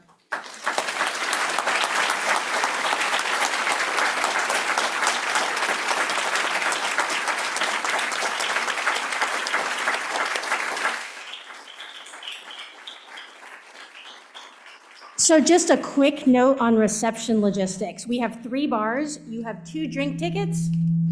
And if you run out of drink tickets, we have a cashier set up so that you can get more. 2 of the drink stations are inside, as is all the food. But there is also one outside for those of you who would prefer to take your food outside. And there's also seating outside if you want to sit somewhere. So we look forward to having great conversations with you over the next couple of days. And thank you all for coming.